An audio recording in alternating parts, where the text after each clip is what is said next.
Do you hear that? Do you hear it? What? There's something out there. Bennett, do you hear it? Whoa! Oh, is that October? I think it's October. It's here. It's October. Oh no, not again. I'm scared.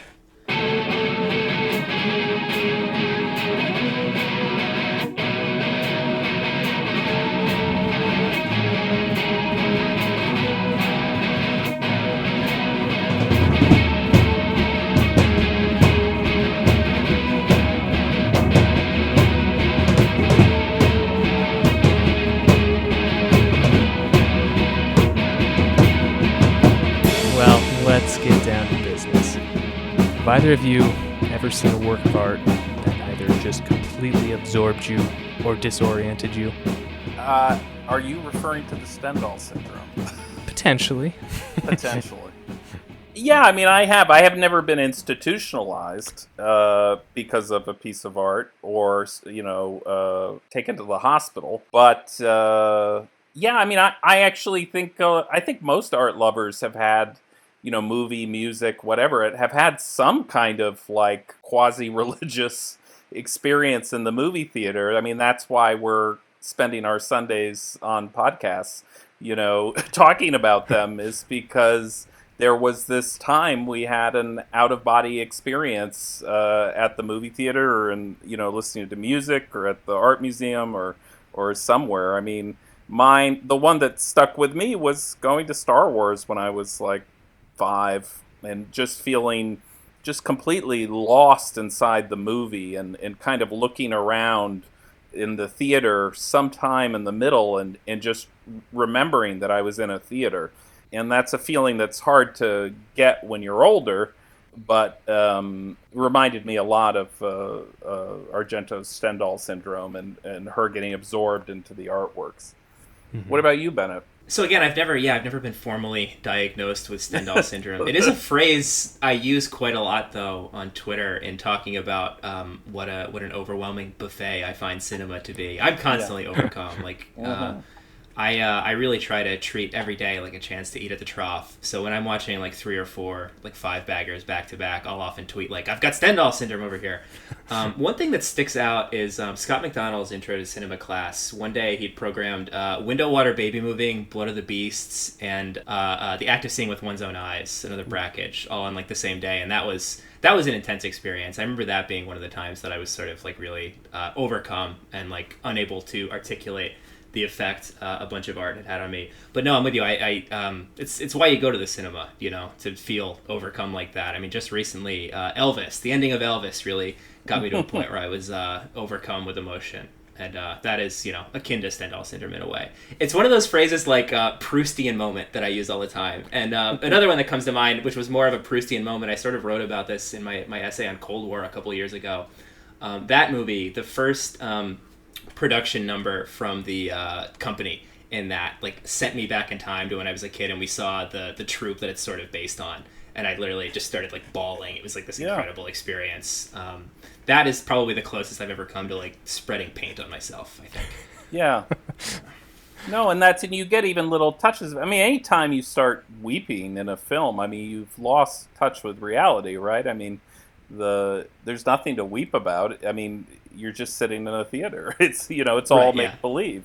So it is a kind of a form of losing yourself. Going to the movies, and I think that's why he was so interested in making a movie about it.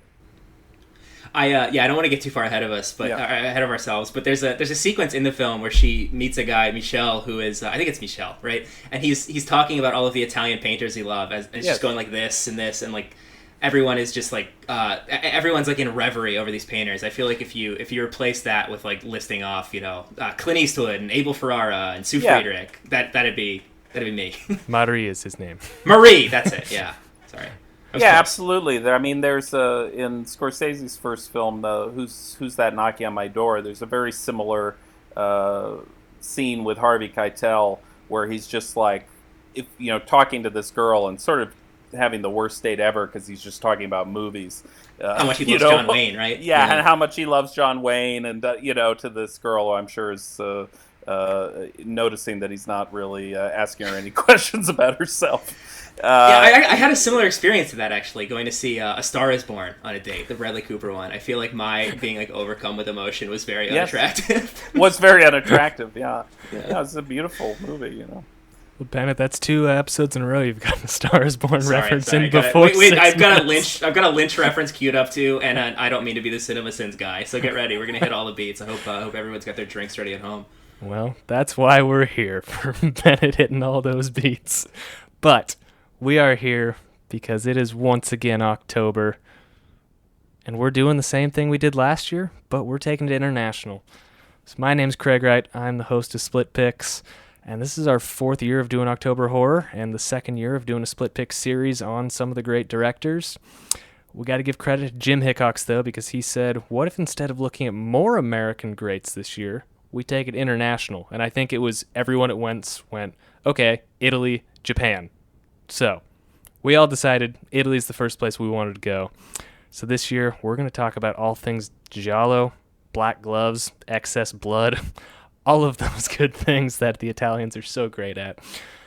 If you're tuning in for the first time, Split Picks is a show where we pick a director and each guest selects a movie that falls outside of their most popular or most talked about films, and we put them head to head to talk about what makes these or why these are interesting parts of a director's career. Bennett, you've been here many times before. How are you feeling about this voyage to Italian horror? Loving it, yeah. I got to really dive into Argento over the last few months. I've watched most of his films now, and love what I've seen. As we'll talk about a little later, I think even the quote-unquote bad films are mostly a lot of fun. Yeah. And Steve, you're joining us for the 3rd time. How are you doing today? I'm doing well. And I'm also excited. I mean, I used it as an opportunity to fill in some gaps. I hadn't seen some of the earlier ones, and I sort of watched those. And also caught up with not all of the later ones, but a good helping of them. Excellent. And Steve, did I hear a rumor that you might be working on a new film project yourself? I'm cutting some films now that some shorts I shot, and they're all comedies about artists.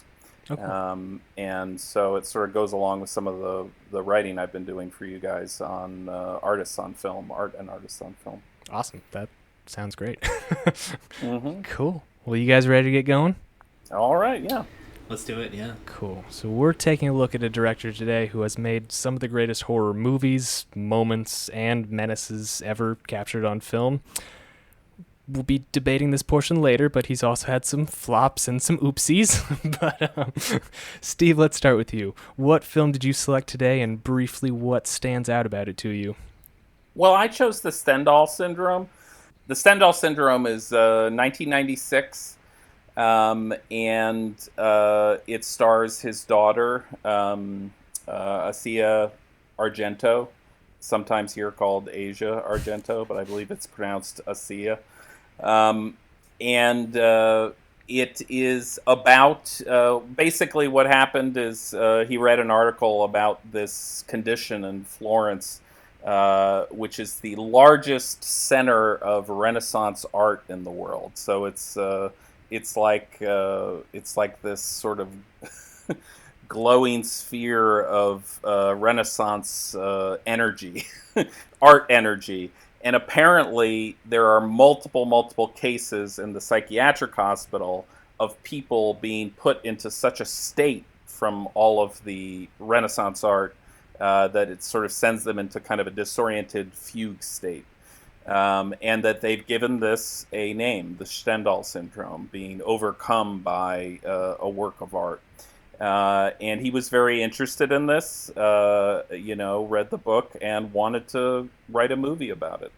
And I'm an art teacher and a filmmaker, and I'm very interested in it.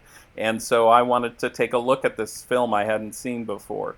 It also features, I've been doing a lot of writing on how you visualize the artistic experience, basically. Like, how do you put that into a movie? Someone's relationship with a painting, both the artist but also the audience. And this has some like just incredible, like virtuoso cinematic moments where Anna is overcome by an artwork and steps inside the painting. So that's what drew me to it. Yeah, it's a very cool movie. I'm very glad you picked this one. Bennett, your choice is bold. What tunnel are you taking us down today? Yeah, I picked his 1998 adaptation of The Phantom of the Opera.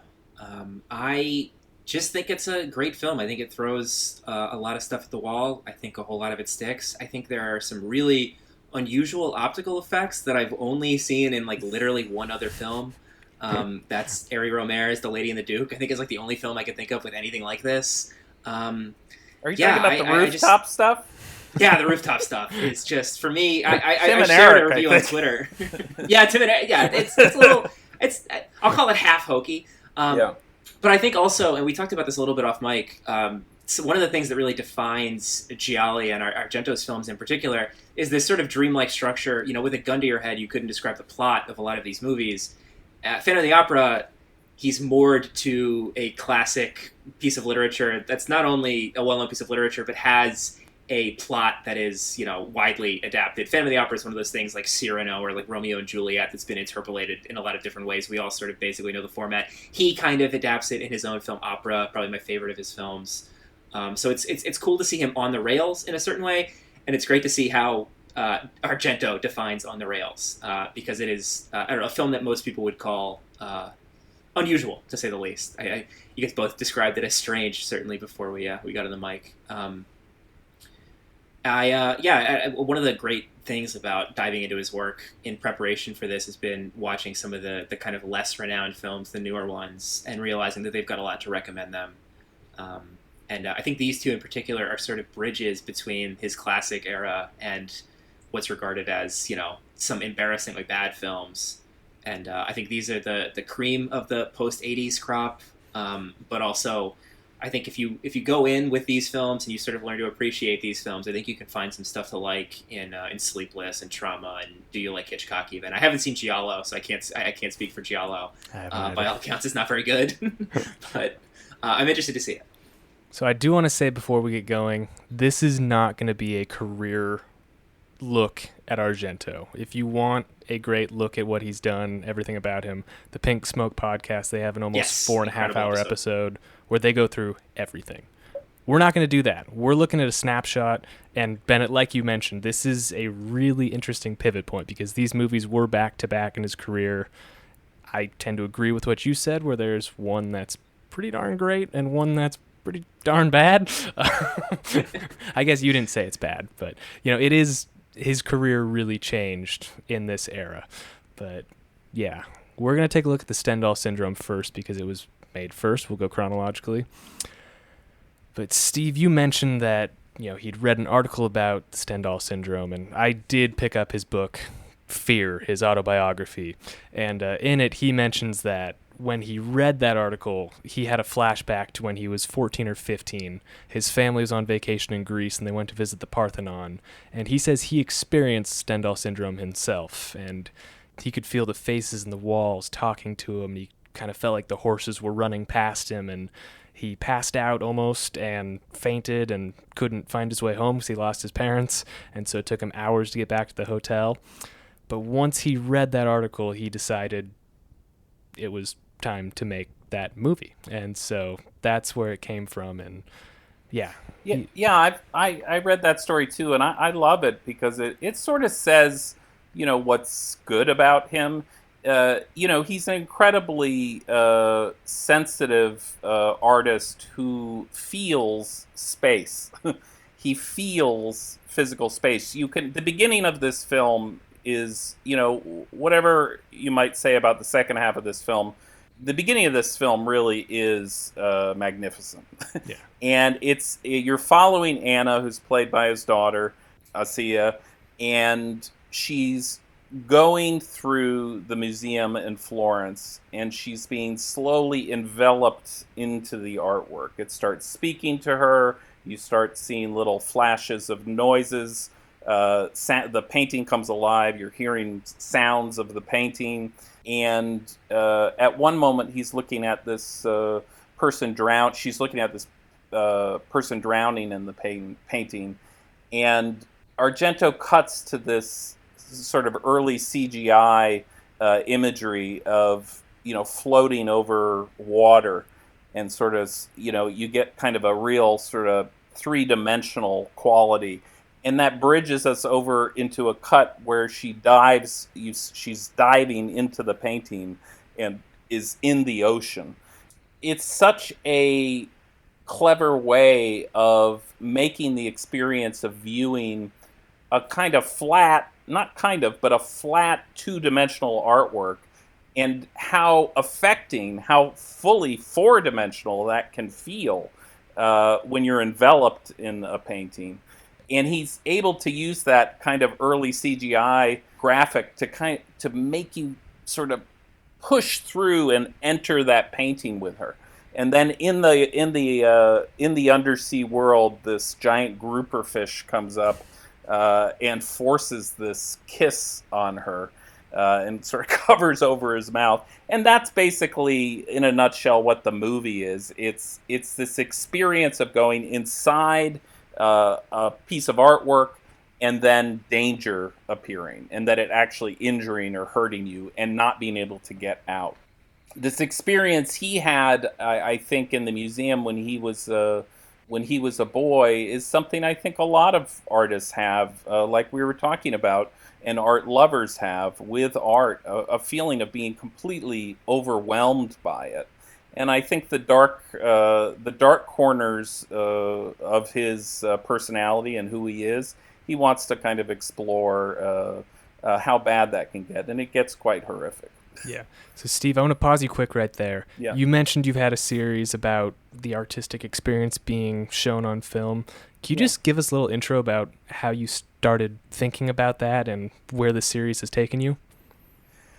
Well, I think because I teach film, so I'm an art teacher, so it's on my mind a lot. Like, that's sort of what I think about every day.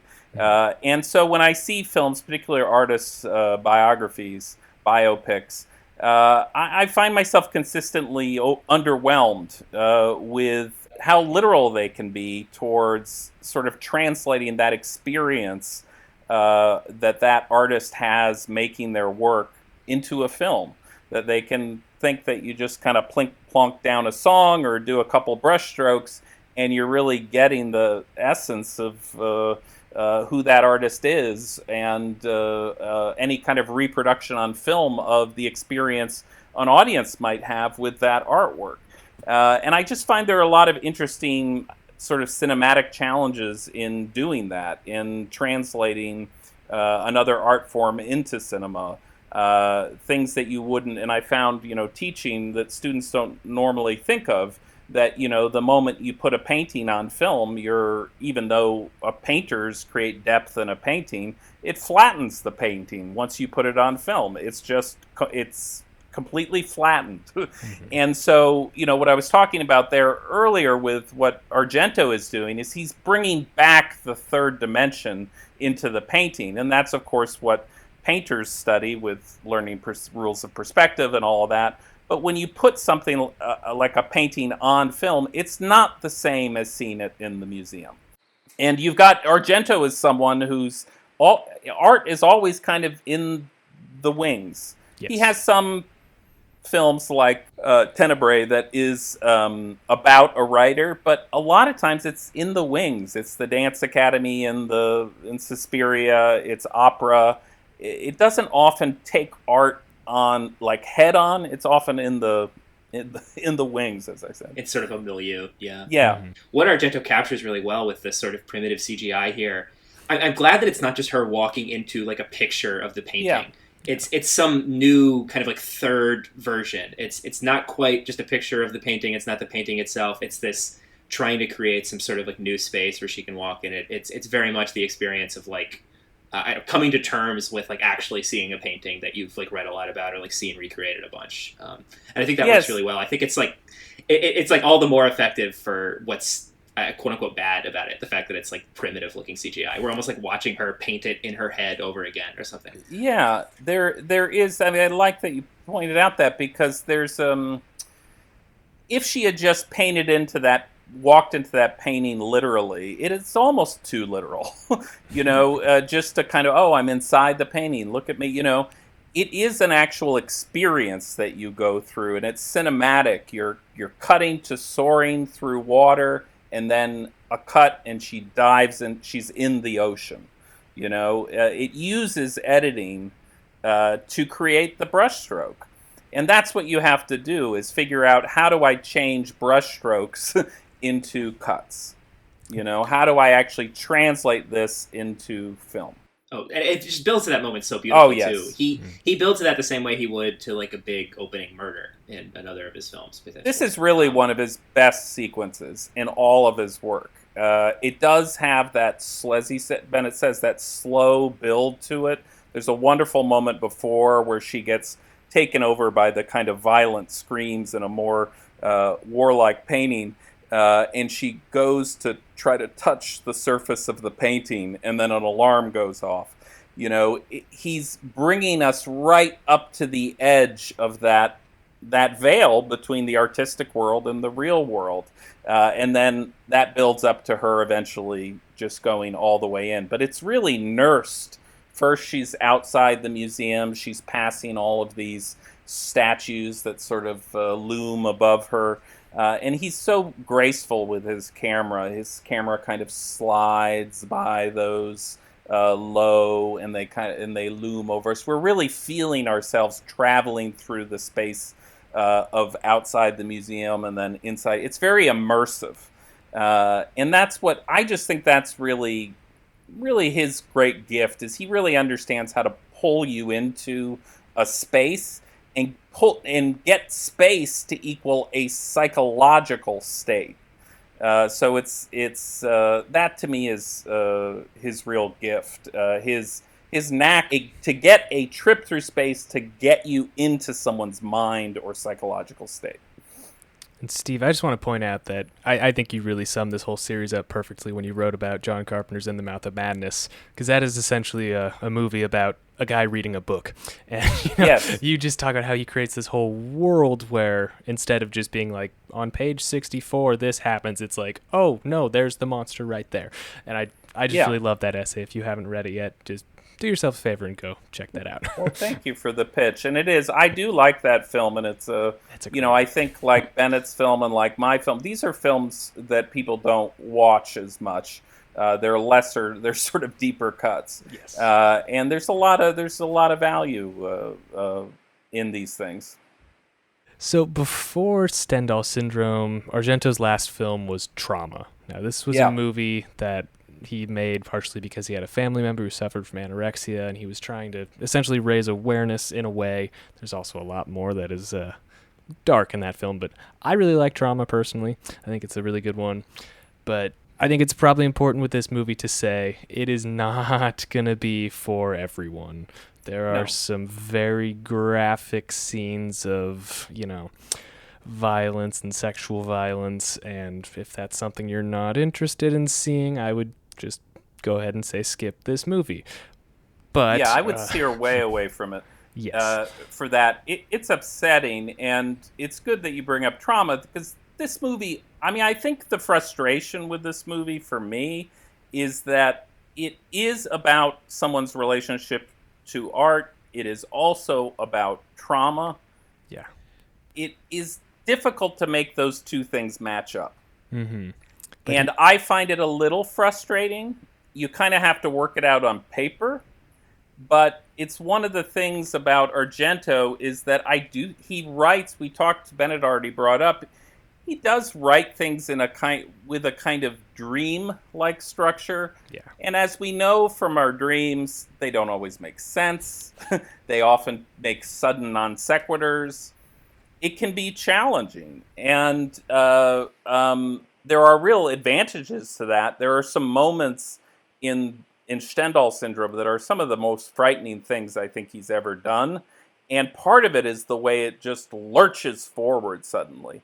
After Anna's been attacked by the killer and rapist in this, she passes out during the attack, and she wakes up in the back of a car, and he's in the middle of attacking this other woman, and he shoots the other victim through the cheek. The bullet goes through her cheek and in one and out the other, and then he looks at her through that cheek hole.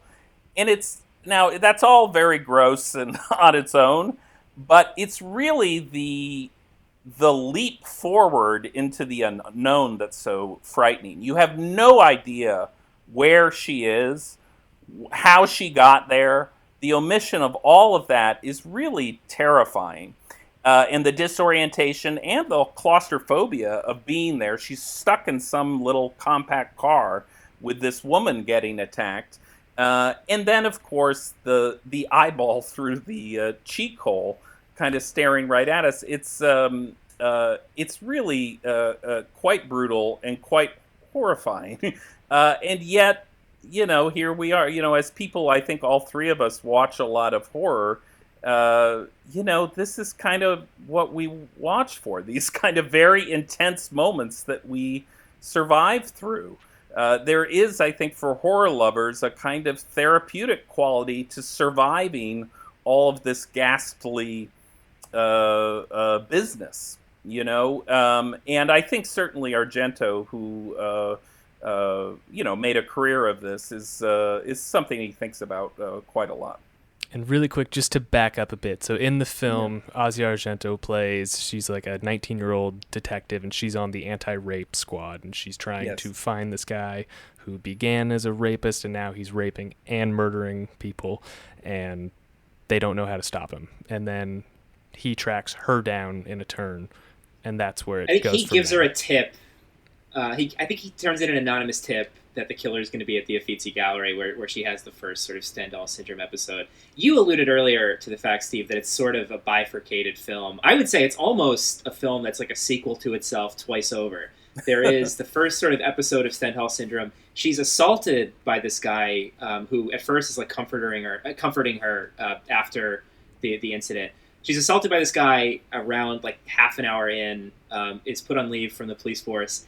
She kills him like 20 minutes later, and then we have a whole hour of the film afterwards. So it's almost like three films in one. There are kind of three definite switches in what's going on. The tone of the film almost seems to change. I'm glad you mentioned the disorientation though of the scene where she almost seems to like come to in the car, because I had to watch that like a second time. I didn't know what was going on. I was like, is she disassociating? Is she imagining this happening to someone else or something like that? And you're right to say too. I think it's one of the more genuinely like frightening, upsetting things in his filmography, and it's, I think, to the film's credit that it exists alongside something as just patently goofy as kissing the giant grouper. Yeah. Like, and when you describe a nightmare to someone, it's oftentimes filled with something that is objectively goofy, followed by something that's objectively horrific. And in describing it, you find yourself trying to make sense of it, and that's oftentimes how it feels describing his movies. This one in particular, I really think both of the movies we picked, I think, are great examples of like what everyone acknowledges he does well, and then also where people think he lost the thread is like very exemplified in both of these movies. Yes, absolutely, and that's dreams for you, isn't it? That you suddenly turn around and you're in, you're underwater and you're drowning. Yeah. Yeah, and that is something he does very well. And then he's got to figure out as a writer, how do I thread those moments all into something? Because our dreams never really end. We just wake up. But a movie has to end. It has to have a beginning, middle, and end. And that's sort of, I think, the challenge of a lot of his proclivities towards that kind of structure. So there's a great quote in Fear. I just want to throw this your way because I think this is pretty much exactly what we're talking about. So he's talking about how Freud has influenced his movies and how he's trying to, keep the psychological things going. So he says this: "My cinema is one of ideas, made up of visions and nightmares and open to a variety of readings. The outside world, the chaos that governs man's destiny, has never troubled my imagination. because what I always have staged is the fantastic universe that's in the darkness of my mind, protected by an inaccessible barrier, a place I established from the start where the grayness of reality is never found. And this is a movie where, she walks through a painting, and then she's in with her police friends, and then she turns back around and she's in the car, essentially. It's just, there is no reality in a lot of this movie, and it's crazy. No, it's an internal landscape he's shooting, and that's what's wonderful about him, sometimes I think, I don't know if this was before we started, but Bennett was talking about, the weakest parts, I think, even for his fans of his movies, are these long expositional scenes that have to explain this cuckoo bird plot of like why this monkey has a razor or what, or whatever, And these are the parts that I don't think even his fans like, It's almost like you wish he would just completely leave reality and just kind of drift off and not need those things. But, he's doing these... He's trying to make some kind of logical sense of things. And, I think to his credit, this film, which we'll have to get into the plot a little bit more, but this film, I do think there's some psychological accuracy to it. It's not all just like, people going crazy in a kind of general, meaningless way. It is about the effects of trauma, real trauma on the psyche, and the horror of what that can do to someone, that they can absolutely lose themselves.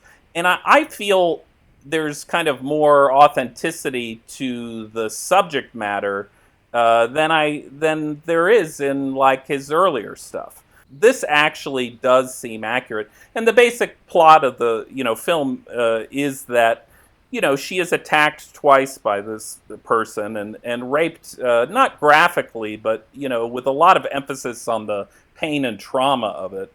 So we really experience that with her. And then she kills him, but she doesn't know if she kills him. She thinks he might not be dead. And so the second half of the film, the question is really, is he in her head or not? And her personality is starting to change. She's starting to wear a wig, a blonde wig, kind of like a Marnie or something. And she's starting to date again. But, so the thing is, it really is about losing oneself, through trauma.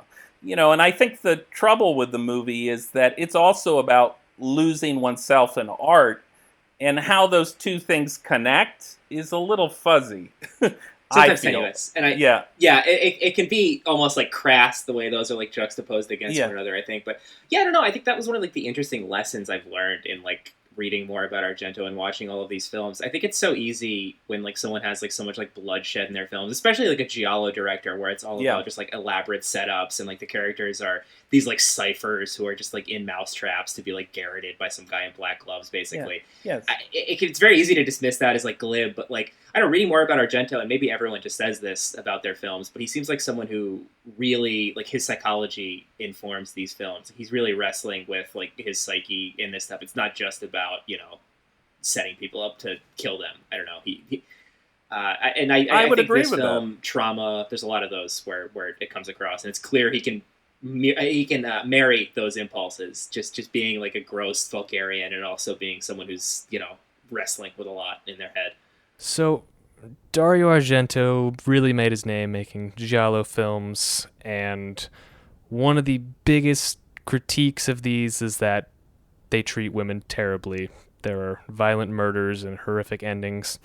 In his autobiography, Argento's answer to the question, why do you always kill women, is very simple. He just says, because I prefer to work with women. In my films, I kill women more because I love them more. It's a very straightforward answer, but this one especially has a lot of violence, and I think it is important to note that he made this film with his daughter as the star. It seems like there are no lines the two of them will not cross together, but I also think this is one of Asia's best performances, if not her best.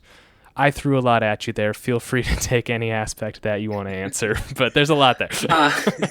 She is really good in this movie, and I mentioned before that I think these movies, in addition to being great examples of like what Argento does well, have a lot of the negatives of his filmography, and the I don't know, arguably exploitative nature of his casting of his daughter is definitely one of those things, and these movies both have that in spades. I think it's interesting that a filmmaker who kind of contended with a lot of charges of misogyny, arguably rightly, there's certainly a lot of violence against women in his films. I think it's interesting to see him take on the rape revenge thriller here, kind of a touchy subgenre in a world of touchy subgenres that always kind of courts, controversy and discussions about the gender politics at play.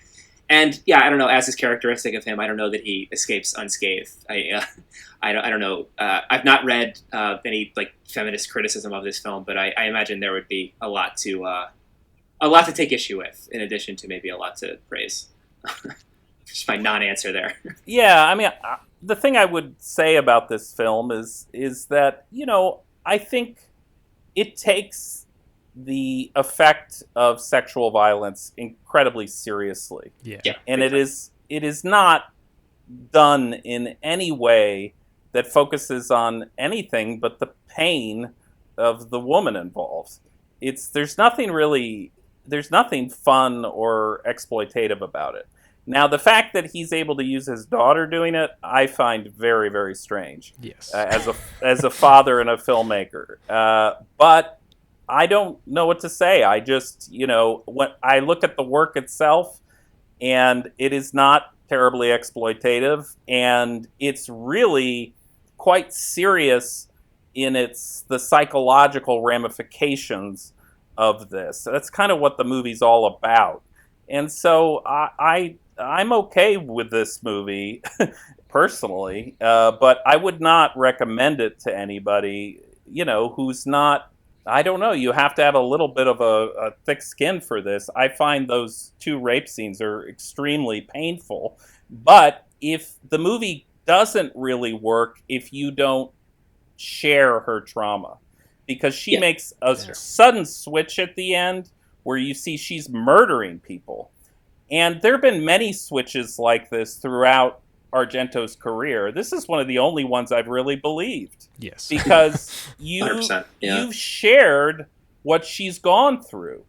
And it's like, you sort of, the psychological dots connect, where you're like, yes, she has lost herself now, and you have sort of tracked her through becoming her predator.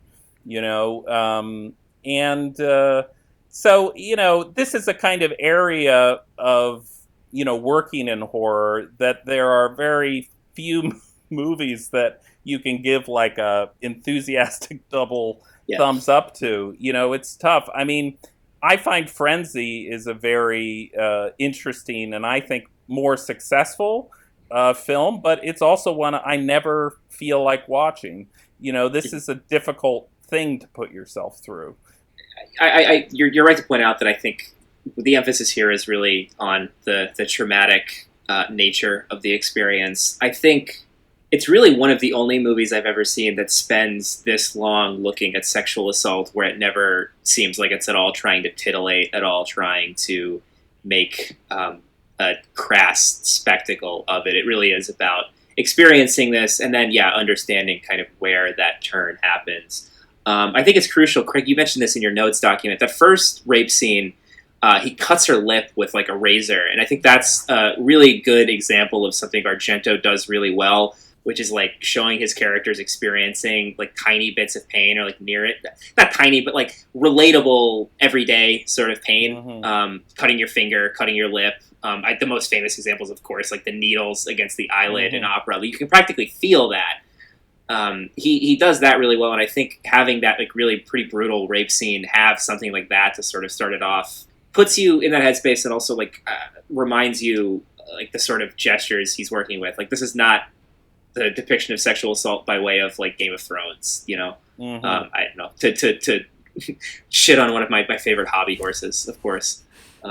never miss the opportunity to give it to Prestige TV, who I think, I don't know, are constantly depicting sexual assault in a way that's much more crass than really anything Argento does at his worst. Two quick things from me here. So I will say the first time I watched this movie, it was so disturbing. It was like, I think it was a good movie, but I was totally unsure of it. But then watching it again this week, it was like, I knew what was coming, so I was much more able to get on the wavelength of the film to, think about why he's doing it. And seeing it that way was like, okay, he took this places he never went elsewhere in his career. And I don't think he has had a darker film than this. But Bennett, really quick, there is another great quote from him in his book where he talks about how to make pain relatable for viewers. And he says, most people don't know what a bullet in the stomach feels like, but they know what burning yourself on boiling water or cutting your hand on a serrated edge feels like. So that's why he's so interested in, eyes and, just smaller teeth. Yeah. There's a lot of these little everyday traumas that happen. And that, I don't know, it makes that scene something that everyone can instantly relate to, which, I don't know, makes it all that much re-traumatizing for the viewer even. Yeah, I mean, you watch enough of his films, you do have to ask, why do we watch this? Yeah. Because I'm not watching it for just because I was assigned to it. I've always watched Argento, and I've always watched these kind of movies, and you do have to ask why. And you're not alone. There are millions of people who watch these. And there is something about the process of watching people go through pain and then surviving it or not surviving it, you, the audience, surviving it, that is some kind of therapy for us, some kind of safe way to process our fears. And knowing, I think going back to what you're sort of saying about, the potential accusations of this, especially involving his daughter, I think he would say that, it is make-believe, this is make-believe. When you shoot a scene like that, you're dividing it up into cuts. The violence happens in the edit room. That's where the violence happens. And, when you put the cuts together. And there is something in this process of watching this that is a kind of therapy for the audience in letting out their repressed feelings and their repressed fear. There's a shot, it sort of references this in the movie. There's a shot when after she's survived the second assault and killed him, she's brought into this tribunal of cops who have to decide if she did a good job as a cop or not. And under the table, she kind of cuts herself, releasing... Under her fingernail. Incredible. Yeah, releasing a little bit. It's very painful. But, this is kind of what horror is. There is an effect every time you see a head chopped off or something. There is a kind of it cuts through your numbness and gives you this kind of release, and you are safe and you are alive. And, I don't know how else to... I mean, Bennett, you watch a lot of horror. Why are we drawn to watching these heads being cut off and these limbs being severed? Why are we doing this? Yeah, there is something cathartic about seeing people escape. I mean, I've been watching the Saw movies lately, and I've had reason to reflect on those. And I think those are movies where you're very literally watching someone trying to escape a scenario. And yes. I don't know. I think there's something pleasant to... pleasant is the wrong word. There's something cathartic, therapeutic, pleasing, about seeing it happen, or about being able to imagine yourself there, and safely experiencing. I mean, I don't know. We're in an era where VR is allegedly becoming more and more popular. So I think we're seeing these immersive experiences become more and more popular. It'll be interesting to see where that sort of coincides with cinema, and if we see people immersing themselves in horror movies, because I don't know, I feel there would be a market for it, right? Getting their own hands cut off. Yeah, I think it's the logical next step. Grim. I do have to wonder, I imagine his answer, and I'm sure he has answered this question, I imagine his answer for casting Asia in all of his roles would be, just going off of what he said about why women get killed in his movies more often than men, I imagine he would say something along the lines of, better I'd be doing this with, someone I know well like someone who I have this sort of relationship with than like some actor who might as well be a stranger. Well, so he does talk about that in his book, because he says originally Bridget Fonda was supposed to be the lead, and he started talking about the role with Asia, and he realized that she grew up in Hollywood because she was on all of his sets as a child, and he realized that she could separate the film from reality, and so he knew that she could do this character justice and understood the meaning behind it, and so that's why he wanted her to be in it. Still think there's some interesting choices, but no, there is, and yeah, it's very interesting, but I don't feel like I can offer any real insight into it because it really has to do with their psychology and their particular relationship. I mean, there's that relationship is strange, but I can't say anything intelligent. I don't mean strange, but like complicated. Yes. Like they were estranged for a while because she became a star, and then he needed her, and to get a movie made, and she got busy with her career, and then of course she ended up in some scandals. Yes. A scandal involving sexual assault that she was accused of. So there's like lots of layers of stuff here, and yet it's like we don't really know what the truth is. I sort of feel like I can't talk about it because I have no idea what the real truth is and what I've read on the news. Whereas the film is the film, and you can watch the film, and you can say something about it. It works how it works. Yeah. There is something going on there, and it's maybe not completely healthy. Yeah. Well, Steve, I want to throw this question to you just to return to, the experience of art on film. There's a really incredible sequence where Anna goes home and she begins painting, and she has these crazy like red, white, and black faces that are just screaming. But we learn that she's had Stendhal Syndrome basically her whole life. They flash back to when she had an experience as a child in a museum. But then we see her cover herself, her whole body in paint, and she essentially becomes a painting.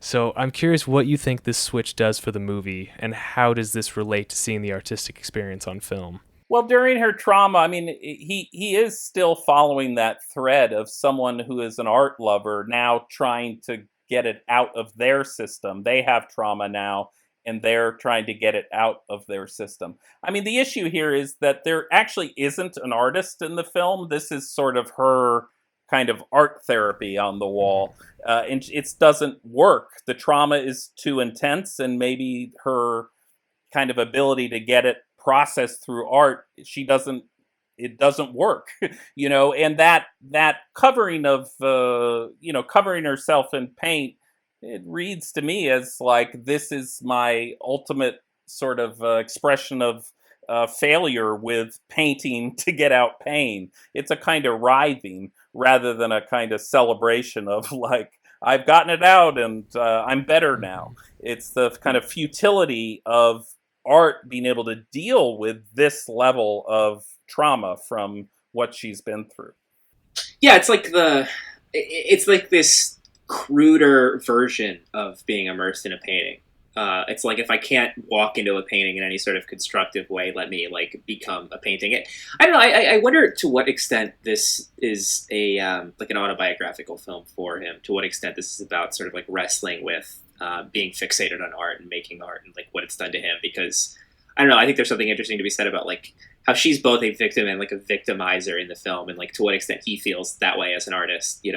Like he's obviously, as a director, puts people through a lot of stuff and has obviously created all of these horrifying images. But to what extent is he like consumed by the art creation process? To what extent does he feel like he's been victimized there? Yeah, I mean, I do think there's a lot of autobiographical stuff in here. I mean, these are his obsessions, certainly, that are guiding the structure of this script. I mean, he's the thing I know about his autobiography that I think you see here. He struggled with censorship and what is appropriate to show and do, like his whole career. And this is really about art that hurts. That's what this movie is. I don't know if we really covered it well enough in the plot summary, but essentially the killer here is using her Stendhal syndrome as a kind of way to anesthetize her and then attack her. And so this really is about art that hurts, you know.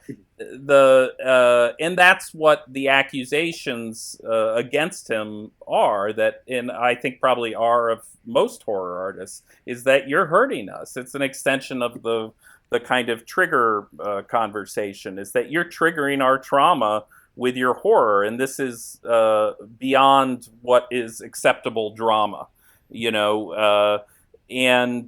So I think that issue is interesting to him. I think part of the problem with the film is that it's about a couple of things. You know, I think it kind of alternates in its meanings instead of like coheres into one meaning.